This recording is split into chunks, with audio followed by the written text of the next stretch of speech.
Okay, mtazamaji mpendwa wa channel ya Nyikani TV. Leo nakukaribisha live. Niko na mgeni kutoka Tanzania, anaitwa Joseph Joakim Shirima. Joseph amekuwa mwimbaji ama alikuwa mwimbaji wa nyimbo za bongo ya dunia. Kama unajua mtu anaitwa Diamond, wale waimbaji wakubwa au wote alikuwa ameanza kujumuika nao aimbe. Sasa leo nimemwalika kama mgeni wangu live katika channel ya Nyikani TV Kenya. Kwa hivyo endelea kukaa katika channel ya Nyikani TV Kenya. Tutaendelea kukuletea mambo mazuri, tutakuletea maushuhuda ya watumishi wa Mungu waliookoka, watumishi wa Mungu wale ambao, na pia tutakuletea maushuhuda ya watumishi wa Mungu. Tujue watumishi wa Mungu wanapitia mambo yao. Kani na yale mambo uanga mnasikia, hadi mapasa wanakula kondoo, hadi mapasa wanataka sadaka nini. Itakuwa nikikuletea live mahojiano ya moja kwa moja na watumishi wa Mungu tajika katika nchi ya Kenya. Na sana nitawatafuta mahali popote walipo na waimbaji. Nitakuwa nakuletea waimbaji mahali hapa ili tuweze kufanya mahojiano na wao. Maana watumishi wa Mungu wanapitia mambo msiyoyajua. Kwa hivyo leo nimeamua kumleta mtumishi wa Mungu Joseph Joakim Shirima akuje hapa atulie ushuhuda yale ambayo ameyaona kule kwa dunia na atuambie hapa kwa Yesu kuna nini. Kwa hivyo mtazamaji, mahali popote ulipo, usitoke hapo, usitoke kwa channel, usitoke kwa channel wewe. Kwa hivyo nakuletea mtumishi wa Mungu live. Kwa hivyo leo karibu sana mtumishi wa Mungu Joseph Joakim, ujipatie tuambie yale ambayo Bwana amekutendea baada ya Amen. Karibu sana. Welcome. Bwana Yesu asifiwe. Amen. Nashukuru Mungu kwa upendo na uaminifu na mambo ambayo Bwana amenitendea. Kwa majina ni Joseph Joakim. Nimeokoka nampenda Yesu. Bwana aliniokoa, nikaokoka, aliniokoa katika ufalme mwingine ule mbaya, nikaingia katika ufalme wake wa mbinguni. So namshukuru Mungu kwa hilo. Maana maandiko yanasema, nikiwaletea katika kitabu cha Isaya 9:2. Maandiko yanasema kwamba wale watu waliokuwa wakienda katika giza wameona nuru kuu. Ndio kama nimesikia. Wale waliokuwa wakienda kwenye giza wameona nuru kuu. Hapo hapa ameona nuru. Sasa atatuambia yote. Waliokuwa chini ya uvuli wa mauti, nuru imewafikia. Haleluya. Kwa hivyo mtazamaji, hapo ulipo, umesikia vile amekuja na maneno mazuri. Hapo ulipo usitoke, atuambie yote, kwa sababu najua ameiba tabia ya Diamond. Kama ni kupiga starehe amepiga, anatuambia leo. Kama ni kupiga, kama ni kubeba amebeba. Kwa leo atatuambia yote. Anazibiwe. Hapo ulipo wewe, hata kama ujaokoka, usitoke kwa mpaka nje. Karibu sana. Welcome. Kwa hivyo sasa wale ambao waliokuwa wakienda katika giza ambao wameona nuru, niko miongoni mwa hao. Kwa hiyo mimi niko miongoni mwa wale ambao wameiona nuru ya Bwana. Niko miongoni mwa wale ambao sasa wamejua ukweli. Niko miongoni mwa wale ambao wamefunguliwa macho, wakatambua uwepo wao ni wa aina gani hapa duniani. Asante sana mtumishi wa Mungu. Shikilia tu hapo. Usipite hapo. Sasa nataka tuende live. Maisha kabla hujaokoka, utupeleke moja kwa moja maisha kabla ya kuokoka. Utuambie ilikuwa namna gani?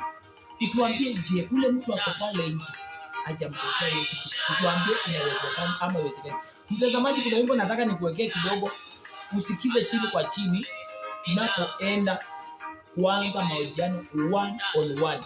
Sasa ametuambia maisha baada ya kuona nuru. Sasa tunataka tuone maisha kabla ya nuru ilikuwa namna gani, kwa sababu kama mtu alikuwa anajua kupiga sherehe, hapo hapa anatuambia. Kwa hivyo karibu sana mtumishi wa Mungu. Nataka nikuwekea wimbo chini kwa chini hapo uweze. Amen. Hapo chini kwa chini Kuna wimbo unaitwa maisha yangu Bwana ni wewe unajua. Hebu sikiza huo wimbo. Sikiza tu wimbo, mtu wa Mungu. Maisha yangu Bwana ni wewe unayajua. Sikiliza huo wimbo chini kwa chini. Wacha tuanze wimbo tena.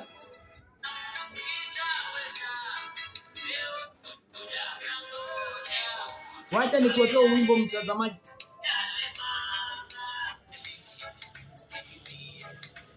Wacha nikuwekea hiyo wimbo. Wacha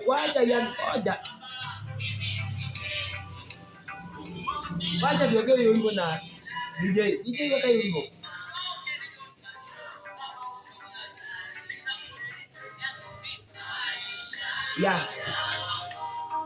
Sikiliza huo wimbo.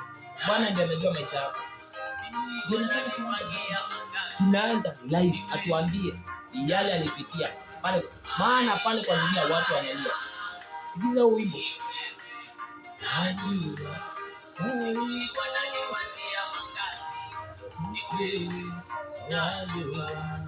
Maisha yangu ni wewe wajua.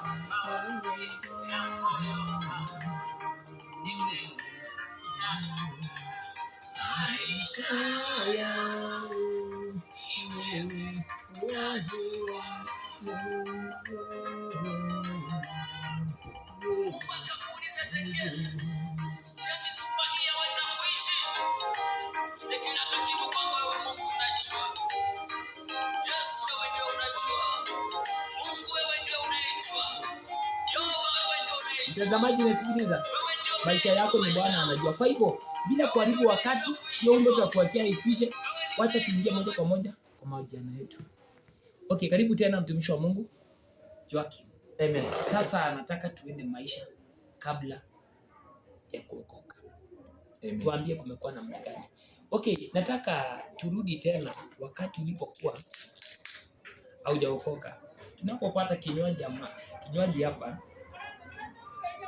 nataka uturudishe maisha kabla ya kuokoka. Maisha imekuwa namna gani? Amen. Kwanza tuambie unajishughulisha na shughuli gani za maisha? Na maisha imekupeleka aje? Ukiwa kule kulikuwa aje? Na ukiwa hapa kwa Yesu kulikuwa aje? Kwa hivyo karibu sana mtumishi wa Mungu, one on one. Tuelezee maisha. Kwanza Joakim ni nani? Joakim ana mke na watoto. Amen.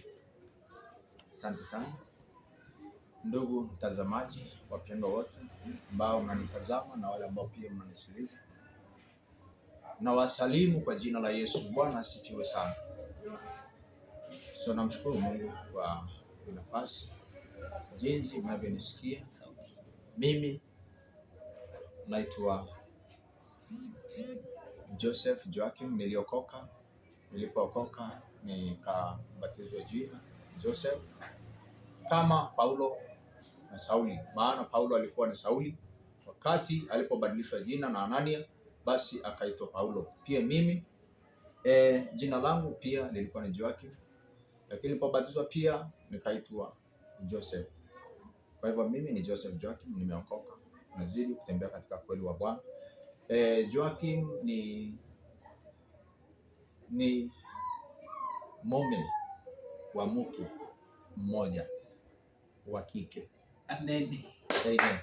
Najua dunia sasa imejaa na mambo mengi, maana inaweza kawa mtu ameoa lakini kumbe ameoa mtu wa jinsi yake. So mimi nimeoa, niko na mke mmoja wa jinsi ya kike, sio kiume. Namshukuru Mungu, niko na watoto 3. Mungu amenijalia na tunaendelea vizuri ndani ya familia. Mungu ametulinda katika yote. So nikileta picha kidogo juu ya maisha yangu. Mtazamaji, umesikia kwamba yeye ni mume na ameoa mke wa kike. Bwana asifiwe. Ameoa mke wa kike. Kwa hivyo Joakim ameoa, ako na mke na watoto 3. Kwa hivyo nataka sasa tuingie express kwa testimony. Mtumishi wa Mungu, sasa twende. Maisha nje ya Yesu imekuwa namna gani? Ilianza aje? Ulienda aje? Ilianza aje? Umezaliwa wapi? na maisha ya kule nyumbani ni maisha gani? Amen. Karibu sana. Kwanza niko na furaha kubwa kama bibi ya mlevi ambaye bwana wake ameacha kulewa. Niko na furaha kubwa ndani yangu, maana bibi ya mlevi anapitia changamoto nyingi, lakini bwana wakati ameacha ulevi, furaha inazidi, maana anaona mabadiliko ama urejesho. Amen. Kwa hivyo ndani ya maisha yangu nimeona urejesho kwa kweli. Nikirudisha picha kule nyuma, nilikuwa nateseka kwa sababu ya dhambi ya siri. Mtumishi wa Mungu, nataka utuambie kulikuwa hadi sasa. Unatupatia picha kabla hujaokoka, tupatie picha sasa. Mimi kabla hujaokoka, tuambie sasa picha kamili. Umezaliwa familia aina gani? Watu aina gani? Kukoaje? Karibu sana. Okay, picha kamili. Mimi kuzaliwa kwangu, nimezaliwa ndani ya familia ambayo haijaokoka. Yes. Na familia ambayo haijaokoka iko na siri kubwa ya mambo ya asili. Yes. Tamaduni zile za nyumbani. Yes. Na zile tamaduni za nyumbani ndo zilinifanya niendelee kuishi maisha kama yale ambayo niliyakuta. Maana ukiwa umezaliwa ndani ya asili za kitamaduni, kufanya jambo baya huwezi ukaliona. Labda unaweza toka hapa nikaenda na mke wa mwenzangu. Naweza toka hapa nikashika binti baba mwingine ama binti ya ndugu, nikaendelea kula naye starehe. Naweza ishi maisha ya ulevi, maana nilikuwa tu nikiishi maisha ya ulevi. Nilikuwa nikiishi maisha ya starehe tu za kidunia ambayo haina msingi wote. Nilikuwa na tamaa za kutamani pia binti kwa ajili ya tamaa za mwili. Kwa hiyo mimi nilikuwa mambo ya ulevi nimeshiriki mengi. Nimevuta bangi, nimekunywa pombe za aina nyingi. So nimekula miraa, nimekula mpaka mkokaa. Ngoja kidogo mtumisha. Umevuta bangi? Umekunywa pombe? Sana. Umekula mkokaa? Yote. Na umebeba? Na nimevuka. Warembo? Nimebeba. Unaweza kuhesabu wale warembo umebeba? Hauwezi ukahesabu kwa sababu ulikuwa unapiga sherehe. Sababu tu ni mambo tu ya kawaida ukiwa katika ulimwengu wa giza. Ukiwa katika ulimwengu wa giza. Unaona hayo ni kawaida. Unaona ni kawaida. Cheka na watu ambao unataka kunufaika kwao ama wengine wanataka kunufaika kwako. Unaona tu ni mambo ya kawaida. Kwa hivyo unamaanisha kwamba mtumishi wa Mungu, wakati mtu hajaokoka ama wakati mtu hajamjua Mungu, akiwa nje anakaa maisha ya kawaida. Yaani anakaa maisha ya kawaida ya kidunia. Hebu nikuulize, unataka kumaanisha wakati ulikuwa mtu wa dunia, ulikuwa unaweza chukua mwanamke ukaenda naye lodging, ama ukapeleka kwa nyumba, ama pombe? Yaani ulikuwa unapiga sherehe. Sasa ukirudi pale nyumbani penye umezaliwa, hao watu hizi vitu wao wanafanya wakati huo walikuwa wanafanya ama ni wewe ulikuwa unafanya? Okay, hizo ni vitu ambazo nimekuta watu wakifanya. Kwa hiyo pia na siku anaona kwamba ni vitu gani. Na mtumishi wa Mungu, hebu nikuulize, sasa wakati unapofanya haya mambo, hao watu wanaenda kanisani ama hawaendi? Wakati nilikuwa nafanya hayo yote ama wakati tunafanya mambo kama yale, kanisani tunaenda. Na tunaabudu. Hebu nikuulize, mnaenda kanisani na mnaabudu. Tofauti ya wakati huo wenye ulikuwa unaenda kanisani na leo. Mbona hata leo unaenda kanisani na wakati ulikuwa unaenda kanisani? Na bado unachukua wasichana, unakunywa pombe, unakula miraa, unavuta bangi, hizo vitu zote unafanya. Na bado ulikuwa unaenda kanisani. Unataka kumaanisha unataka kumaanisha mtu anaweza kuwa anaenda kanisani na bado anatenda dhambi. Na wewe wakati ulipokuwa unafanya hizo vitu, hauko unaona kwamba umepotea?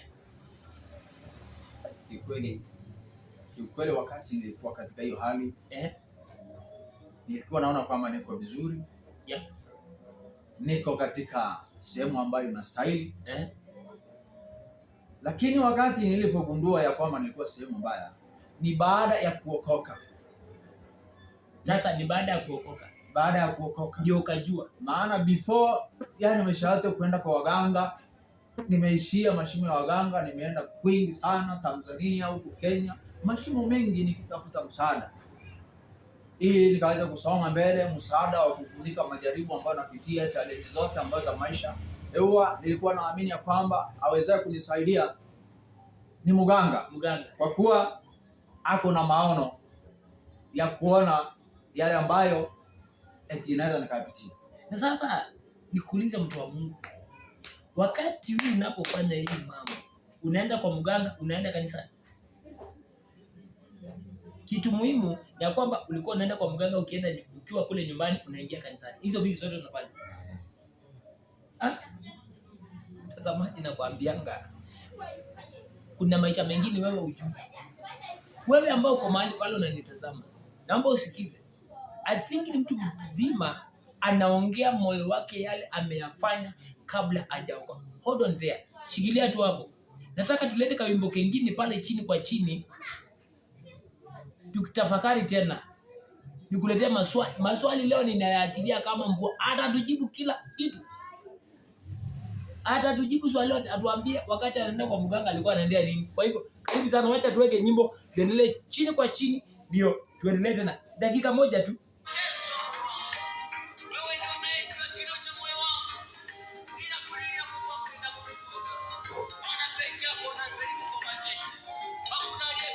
Leo tuko na yeye. Sikiza huo wimbo. Sikiza chini kwa chini.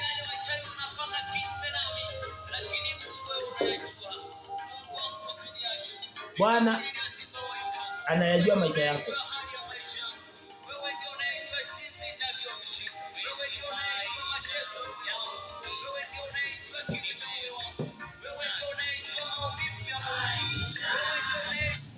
Karibu sana mtumishi wa Mungu.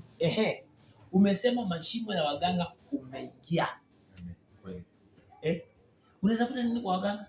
Wakati ile sasa uko mtu. Kwa waganga nilikuwa natafuta msaada. Msaada gani? Msaada wa maisha yangu kwa sababu ya changamoto ambazo napitia.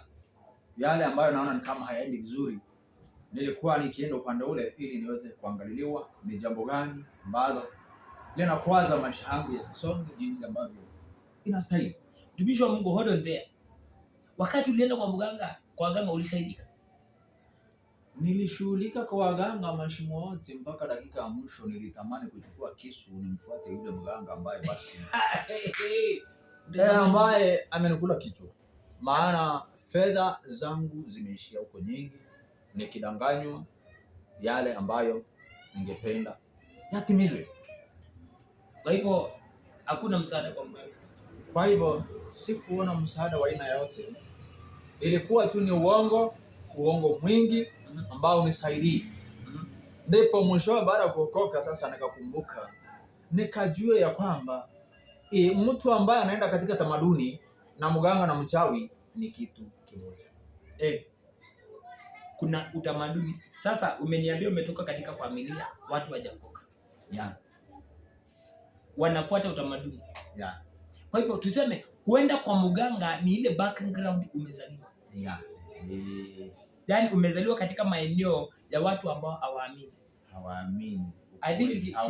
Nimeshasikia kwamba kitanzania wale hawajaokoka wanaita wale wameokoka wanaitwa walokole. Wanaitwa walokole. Kule Tanzania. Sasa hapa Kenya tunawaita watu wa kiroho. Kule kwenu mnawaita watu walokole. Sasa kule watu wale ambao si walokole. Wale ambao si walokole ni wale wanaenda kwa zile dini kubwa. Okay, mtazamaji, hatuko hapa tuchambue nini kwa sababu ya mtumishi wa Mungu ametuambia kwamba yeye amezaliwa katika familia ambao watu wako na utamaduni. Alafu mahali amezaliwa ameniambia kwamba kule amezaliwa anaenda kanisani na anaenda kwa mganga. Kwa hivyo si mimi nimeongea, ni yeye ameongea. Kwa hivyo mimi msinipige mawe, wale watu mnaenda kwa makanisa na mnaenda kwa msinipige mawe. Mimi tu nimekuja hapa nikupashe yote. Bila anasema na mimi kazi yangu ndio hiyo ya kukuletea wako. Sasa nitakuletea wengine hapa. Hapa nitakuletea wengi hapa. Wewe usitoke kwa hii channel. Na kuletea watu wako na ushuhuda kubwa ndio uelewe maana ya wokovu ni nini. Kwa hivyo karibu sana mtu wa Mungu. Umeenda kwa waganga. Umesema hukupata msaada. Sasa tumefika hapa kwa kusema kwamba umezaliwa katika familia iko na utamaduni. Baba anaenda kanisani, mama anaenda kanisani, au anaenda kanisani. Yes. Kuna siku nimeenda kule nikienda kuomba mahali pengine kule kwenu Tanzania. Wakati nimeenda kuomba hapo nimeita familia tuombe. Sasa watu wamekuja wazee watano, nikaona mzee mmoja amechukua kitu, akaenda mwingine, akaenda pale, nikabaki na mama na msichana. Sasa nikashangaa hii ilikuwa nini? Sasa mtumishi wangu tupatie taswira kamili ya kule kwenu. Sasa si Tanzania, najua kwamba si Tanzania yote ambao watu hawajaokoka, ni baadhi na wale hawajaokoka. Wale wamefungwa na madhabahu ya ukoo. Mtu anaamini ya kwamba lazima aweze kufanyiwa tabiko fulani ili ndani aondolewe mikosi. Kwa hivyo sasa umezaliwa pale katika Okay, kwa maisha ya wengi na yale ambayo nimeyaona, nimeona kwamba shetani alitawala ndani ya familia, na ikiwa alitawala ndani ya familia na shetani ni mzee wa dunia hii ikiwa ni mzee wa dunia hii, maana maandiko yanasema kwamba lakini Ufunuo Yohana 3